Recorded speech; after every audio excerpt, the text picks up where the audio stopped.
ഇനി നമുക്ക് കായിക വാർത്തകളിലേക്ക് പോകാം. അതായത് ഒന്നിലേറെ വാർത്തകൾ ഉള്ള ദിവസമാണ്. ഈ കൊൽക്കത്ത ടെസ്റ്റ് ഇന്ന് 3-ാം ദിവസമാണ്. ഒരുപക്ഷെ ഇന്ന് തന്നെ ഈ ടെസ്റ്റിൽ ഒരു ഫലമുണ്ടാകും എന്ന കാര്യത്തിൽ സംശയമില്ല. അതിൽ കൂടുതൽ പ്രതീക്ഷ മേൽക്കൈ ഭാരതത്തിനാണ് എന്നതാണ്. മറ്റൊന്ന്, സഞ്ജു ചേട്ടൻ എത്തിക്കഴിഞ്ഞു ചെന്നൈ ടീമിൽ.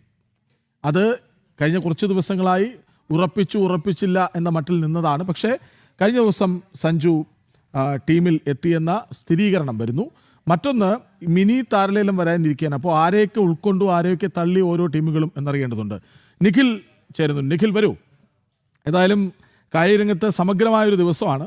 ഒരുപക്ഷെ ഈ കൊൽക്കത്ത ടെസ്റ്റൊക്കെ നിർണായകമാണ്. കാരണം കഴിഞ്ഞ തവണ ഭാരതത്തെ തോൽപ്പിച്ചാണ് ദക്ഷിണാഫ്രിക്ക ലോക ടെസ്റ്റ് ചാമ്പ്യൻഷിപ്പ് നേടുന്നത്. ആ കിരീടം ബാവുമ ഉയർത്തുന്നത് അപ്പോഴാണ്. ആ ദക്ഷിണാഫ്രിക്ക ടീം ഒരു വർഷം കൊണ്ട് വളരെ താഴെ പോയോ എന്നൊരു ചോദ്യം. ഇപ്പോൾ 4-മോ 5-മോ ആണ് ആ പോയിന്റ് പട്ടികയിൽ. ഇപ്പോൾ ഭാരതത്തോട് വിയർക്കുന്നു. പക്ഷെ ഭാരതവും വിയർത്ത് കേട്ടോ. ആദ്യ ഇന്നിങ്സിൽ നമ്മളും 30 റൺസിന്റെ ലീഡ് മാത്രമാണ് ഇന്നിങ്സിൽ ഉണ്ടായിരുന്നത്. ഇന്ന് ഫലം ഉണ്ടാവുന്ന ഏറെക്കുറെ ഉറപ്പാണല്ലേ? അത്ഭുതങ്ങളൊന്നും സംഭവിച്ചില്ലെങ്കിൽ ഇന്ന് ഫലം ഉണ്ടാകുന്നതിന് യാതൊരു സംശയമില്ല. കാരണം ഇപ്പോൾ 63 റൺസിൻ്റെ ലീഡ് മാത്രമാണ് ദക്ഷിണാഫ്രിക്കയ്ക്ക് നിലവിലുള്ളത്.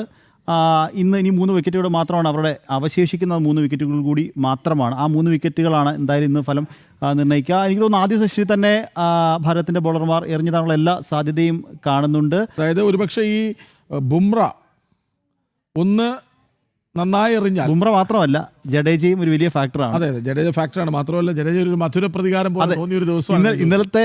കൃത്യമായി പറഞ്ഞാൽ ഈ ഒരു ഔദ്യോഗിക സ്ഥിരീകരണം വന്നതിന് തൊട്ടു പിന്നാലെ ആണ് ജഡേജയുടെ ഭാഗത്ത് നിന്ന് 4 വിക്കറ്റ് പ്രകടനം ഉണ്ടാകുന്നത്.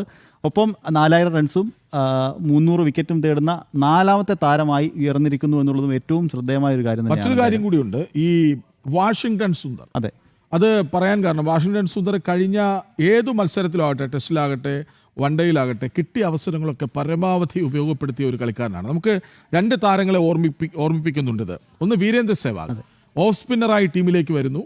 പിന്നീട് ഓപ്പണർ ബാറ്റ്സ്മാനായി ലോകമറിയുന്ന ഓപ്പണറായി. അതിന് കൂടെ ചേർത്ത് വയ്ക്കേണ്ട കാര്യങ്ങളുണ്ട്. കാരണം ഈ ടീം ലിസ്റ്റ് വന്ന സമയത്ത്, ഈ ടോസിന് ശേഷം ടീം ലിസ്റ്റ് ഔദ്യോഗികമായി പുറത്തു വന്ന സമയത്ത് ഗൗതം ഗംഭീർ ഏറ്റവും കൂടുതൽ വിമർശനം നേരിട്ടൊരു കാര്യമാണ്. കാരണം ബാറ്റിംഗ് ഓർഡറിൽ 3ാമത് വാഷിംഗ്ടൺ സുന്ദറിന്റെ പേര് വരുന്നു എന്ന് പറഞ്ഞത് ഒരുപക്ഷെ അത് നൈറ്റ് ബാറ്റ്സ്മാനായി വന്നതാകാമെന്ന ധാരണയുണ്ടായിരുന്നു. മറ്റൊരാളെ കൂടി സ്മിത്ത്, അതെ, ഓസ്ട്രേലിയൻ ടീമിൽ ലെഗ് സ്പിന്നറായി വരുന്നു. ലെഗ് സ്പിന്നറായി വന്ന സ്റ്റീവ് സ്മിത്ത് പിന്നീട് അവരുടെ ഏറ്റവും പ്രധാനപ്പെട്ട ബാറ്റ്സ്മാനായി മാറി. അവരുടേന്നല്ല, ലോകത്ത് കണ്ട ഏറ്റവും മികച്ച ബാറ്റർമാരുകളായി മാറുന്നൊരു കാഴ്ചയായിരുന്നു. അപ്പം എന്തായാലും ഇന്നത്തെ ഈ ടെസ്റ്റിലേക്ക് വന്ന 3ാം ദിനം മത്സരം, ടെസ്റ്റിലെ സംബന്ധിച്ച് ടെസ്റ്റിൻ്റെ ഭംഗി 5 ദിവസവും മത്സരം കളിക്കുക എന്നുള്ളത് തന്നെയാണ് ഭംഗി. പക്ഷേ പല മത്സരത്തിൻ്റെ ഫലം കാണാതെ പോകുന്ന മത്സരങ്ങൾ നമ്മൾ കാണാറുണ്ട്. പക്ഷേ എന്നാലും 5 ദിവസം കളിക്കുക എന്ന് പറഞ്ഞാൽ തന്നെയാണ് എന്തായാലും ടെസ്റ്റിൻ്റെ ഒരു ഭംഗി. പക്ഷേ ഇത് 3ാം ദിവസം കളി തീരുന്നു എന്ന് പറയുമ്പോൾ അതിൻ്റെ ഒരു ഇതുണ്ട്. ഒപ്പം ഈ ഒരു ബൗളർമാർക്ക് അനുകൂലമാകുന്ന ഒരു സാഹചര്യം കാണുന്നുണ്ട്. ആദ്യ ഇന്നിങ്സ് ദക്ഷിണാഫ്രിക്ക 159 അവരുടെ ഇന്നിങ്സ് അവസാനിക്കുന്നു. ഭാരതത്തിൻ്റെ ബോളർമാർ നേരത്തെ കൃഷ്ണരാജ് പറഞ്ഞതുപോലെ ബുംറ 5 വിക്കറ്റ് പ്രകടനം, ഒപ്പം സിറാജിൻ്റെതും കുൽദീപിൻ്റെ ഒക്കെ പ്രകടനം. ആദ്യ ഇന്നിങ്സിൽ ജഡേജയ്ക്ക് ബൗളിങ്ങിൽ കാര്യമായി സംഭാവന നൽകാൻ കഴിഞ്ഞില്ല. ബാറ്റിങ്ങിൽ നിർണായകമായി ലീഡ് 30 റൺസാണ്. അതിൽ 27 റൺസും ജഡേജ സ്വന്തമാക്കിയിട്ടുണ്ട്. അപ്പോൾ ലീഡിൽ ഒരു നിർണായകമായി എന്ന് പറയാം. പക്ഷേ 2ാം ഇന്നിങ്സിൽ ബൗളിങ്ങിലേക്ക് വന്നാൽ നേരത്തെ നമ്മൾ പറഞ്ഞതുപോലെ ഈ IPL ട്രേഡിന് ശേഷം നടന്ന മത്സരം, ഒപ്പം രാജസ്ഥാൻ ഇന്നലെ പങ്കുവച്ചതും അങ്ങനെ തന്നെയാണ്. ജഡേജയ്ക്ക് വേണ്ടിയുള്ള തങ്ങളുടെ ആദ്യ പോസ്റ്റ് എന്ന് പറഞ്ഞുകൊണ്ട് തന്നെയാണ് ഈ 4 വിക്കറ്റ് പ്രകടനത്തിൻ്റെ ആ ഒരു ഒപ്പം 4000 റൺസ് പൂർത്തിയാക്കിയതിൻ്റെ പോസ്റ്റ് എന്തായാലും രാജസ്ഥാൻ റോയൽസ് പങ്കുവച്ചു. അപ്പോൾ ജഡേജ എന്തായാലും ഈ ഒരു മത്സരത്തിൽ നിർണായകമാണ്. കൃഷ്ണരാജ് പറഞ്ഞതുപോലെ അതൊരു മധുര പ്രതികാരം. ഇന്നൊരു വിക്കറ്റോടെ നേടി ഒരു 5 വിക്കറ്റ് നേട്ടം കൂടി സ്വന്തമാക്കട്ടെ എന്നാണ് ഞാനും. മറ്റൊന്ന്, ആദ്യത്തെ 2 ദിവസം പേസ് ബൗളിങ്ങിനെ, സ്വിംഗ് ബൗളിങ്ങിനെ തുണയ്ക്കുമെന്ന് കരുതപ്പെട്ടിരുന്നു. പക്ഷെ ഇന്നലെ തന്നെ സ്പിന്നിനെ, ആദ്യ ദിനം പേസിനെ തുണച്ചെങ്കിൽ 2ാം ദിനത്തിൽ അത് 3, 4, 5 ഒക്കെ സ്പിൻ ബൗളേഴ്സിനെ കളിക്കാൻ വളരെ പ്രയാസമായിരിക്കുമെന്നാണ്. പക്ഷെ അവിടെയാണ് പ്രശ്നം. ഒരു പക്ഷേ ഒരു 40 or 50 റൺസ് കൂടി ദക്ഷിണാഫ്രിക്ക സ്കോർ ചെയ്താൽ സമ്മർദ്ദത്തിലേക്ക് പോവുക ഭാരതം. 100 മുകളിൽ ടാർഗറ്റ് വന്നാൽ ഒരുപക്ഷെ ഭാരതത്തിന് വലിയൊരു സമ്മർദ്ദമാണ്, പരുക്കുവാണ്. പക്ഷേ വേറൊരു കാര്യമുണ്ട്, ഭാരതത്തിൻ്റെ ബാറ്റർമാർക്ക് പതിയെ കളിച്ചാൽ, അതായത് കരുതലോടെ കളിച്ചാൽ ഒരുപക്ഷെ അതിനെ ഡിഫെൻഡ് ചെയ്യാൻ സാധിക്കും. പക്ഷേ എത്രത്തോളം അത് സാധ്യമാകും എന്നുള്ളത്. നമുക്കിനി IPL വിശേഷങ്ങളിലൂടെ പോകണം. നമ്മുടെ സഞ്ജു ചെന്നൈയിൽ ചെന്ന് കയറി. ഇപ്പോൾ 2 തലകളെന്നാണ് പറയുന്നത്. 2 അല്ല 3 തലകളാണ്. അതെ, ധോണി, സഞ്ജു, ഒപ്പം അവിടെ അജിത്ത് തലയുണ്ട് വേറെ. അപ്പോൾ ചെന്നൈയിൽ 3 തലകളെന്നാണ് പറയുന്നത്.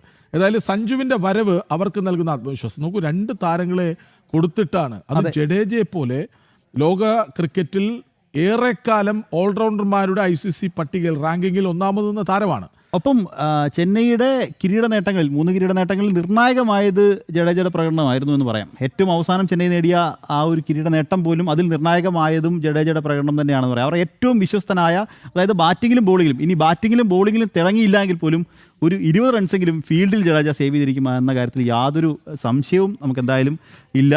അത് തന്നെ എടുത്തു പറഞ്ഞൊരു കാര്യം അത് തന്നെയാണ്. ശരി, ഇനി നമ്മുടെ മിനി താരലേലം വരാനിരിക്കുകയാണ്.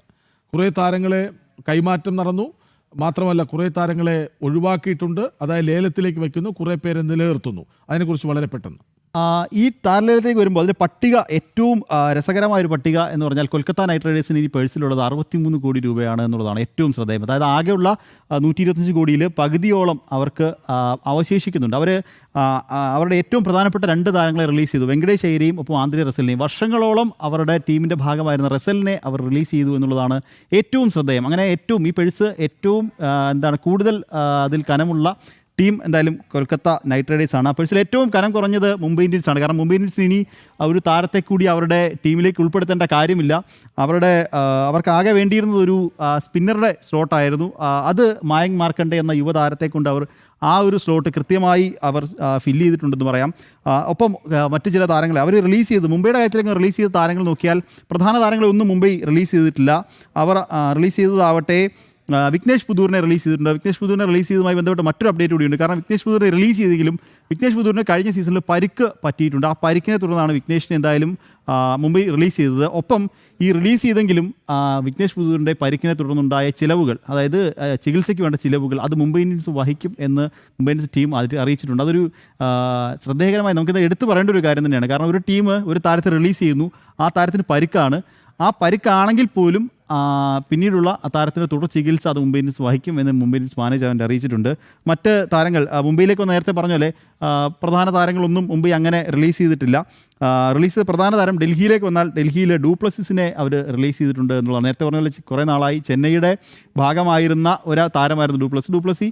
കഴിഞ്ഞ സീസണിൽ ഡൽഹിയിലെത്തി, ഡൽഹി റിലീസ് ചെയ്തിട്ടുണ്ട്. ഡൽഹി റിലീസ് ചെയ്ത മറ്റൊരു പ്രധാനപ്പെട്ട താരം ജേക്ക് ഫ്രേസർ മർഗൂക്കാണ്. ഒരു സീസണിൽ ഡൽഹിയെ അവസാനം വരെ എത്തിച്ച ഒരു താരം കൂടിയാണ് മർഗൂക്കിനെ എന്തായാലും റിലീസ് ചെയ്തിട്ടുണ്ട്. മറ്റൊരു പ്രധാനപ്പെട്ട റിലീസ് ഉള്ളത് പഞ്ചാബ് കിങ്സിലാണ്. മാക്സ്വെലിനെ പഞ്ചാബ് കിങ്സ് റിലീസ് ചെയ്തിട്ടുണ്ട്. അപ്പോൾ ഇവരൊക്കെയാണ് ഒരുപക്ഷെ മിക്കവാറും ഈ ഒരു മിനി താരലേലത്തിലേക്ക് വരുമ്പോൾ ശ്രദ്ധയെ ആകർഷിക്കാൻ പോകുന്നത് ഇവരാണ്. RCBയിലേക്ക് വന്നാൽ ലിവിങ്സ്റ്റണെയും എൻഗിഡിയെയും RCB റിലീസ് ചെയ്തിട്ടുണ്ട് എന്നുള്ളതാണ് ഏറ്റവും ശ്രദ്ധേയം. മറ്റ് യുവതാരങ്ങളൊക്കെ ആണെങ്കിലും ഇവരെ റിലീസ് ചെയ്തിട്ടുണ്ട്. ഇനി ചെന്നൈയിലേക്ക് വന്നാൽ നമ്മൾ സഞ്ജു എത്തിയതിൻ്റെ സന്തോഷം ചെന്നൈയിലുണ്ടെങ്കിൽ ചെന്നൈയെ സംബന്ധിച്ച് അവർക്ക് വലിയൊരു പ്രതിസന്ധി നേരിടാനിരിക്കുന്നത് അവരുടെ ബൗളിങ്ങിലെ തുറുപ്പുചീട്ടായിരുന്ന പതിരാനയെ അവർ റിലീസ് ചെയ്തിരുന്നു എന്നുള്ളതാണ്. പതിനാനെ റിലീസ് ചെയ്തിട്ടുണ്ട്. ഡെവൻ കോൺവോയെ റിലീസ് ചെയ്തിട്ടുണ്ട്. രജിൻ രവീന്ദ്രയെ റിലീസ് ചെയ്തിട്ടുണ്ട്. ഒപ്പം ദീപക് ഹൂഡ, വിജയ് ശങ്കർ, അങ്ങനെ ഒരുപിടി താരങ്ങളെ ചെന്നൈ റിലീസ് ചെയ്തിട്ടുണ്ട്. 43.4 കോടി രൂപ ചെന്നൈയുടെ പേഴ്സിൽ ഇനി അവശേഷിക്കുന്നുണ്ട് ഈ ഒരു ലേലത്തിലേക്ക് വരുമ്പോൾ എന്നുള്ളതാണ്. 9ഓളം സ്ലോട്ടുകൾ അവർക്ക് അവശേഷിക്കുന്നുണ്ട്. ചെന്നൈയെ സംബന്ധിച്ച് വരാനിരിക്കുന്ന ഈ ഒരു മിനി താരലേലം വളരെ വലിയ അവർക്ക് വലിയൊരു പ്രതീക്ഷ നൽകുന്നുണ്ട്. കാരണം അവർക്ക് കുറേയധികം താരങ്ങളെ ഉൾപ്പെടുത്താൻ പറ്റും. ഉറപ്പായും ഉൾപ്പെടുത്തണം. കാരണം അവരുടെ ടീമിൽ നിന്ന് ഈ പറഞ്ഞതുപോലെ അവരുടെ ബൗളിങ്ങിലെ ഏറ്റവും വലിയ കരുത്തായിരുന്ന പതിരാന ടീമിൽ നിന്ന് പോകുന്നു. ഒപ്പം രവീന്ദ്ര ജഡേജ വരുന്ന സീസണിൽ ടീമിൽ ഉണ്ടാവില്ല. സാം കറൻ ഉണ്ടാവില്ല. ഡെവൻ കോൺവോയെ അവർ ടീമിൽ നിന്ന് ഒഴിവാക്കുന്നു. രജിൻ രവീന്ദ്രയെ ഒഴിവാക്കുന്നു. വാർത്തകൾ ഒരുപാട് ഇനിയും ബാക്കിയുണ്ട്. അപ്പോൾ കായിക വാർത്തയിൽ കുറച്ചധികം നേരമായി നമ്മൾ സമഗ്രമായി നൽകുകയും ചെയ്തു. കാരണം ഒന്ന് ജഡേജ, സഞ്ജു. അതെ. 2 ഇന്ന് 3-ാം ദിവസം കൊൽക്കത്ത ടെസ്റ്റ് അവസാനിക്കും. വരുന്ന ബുള്ളറ്റിനുകൾ എന്തായാലും നമുക്ക് കൂടുതൽ നേരം, കാരണം ഭാരതം ഇന്ന് വിജയിക്കുകയാണെങ്കിൽ കൂടുതൽ സമയം അതിനുവേണ്ടി മാറ്റി. മാത്രമല്ല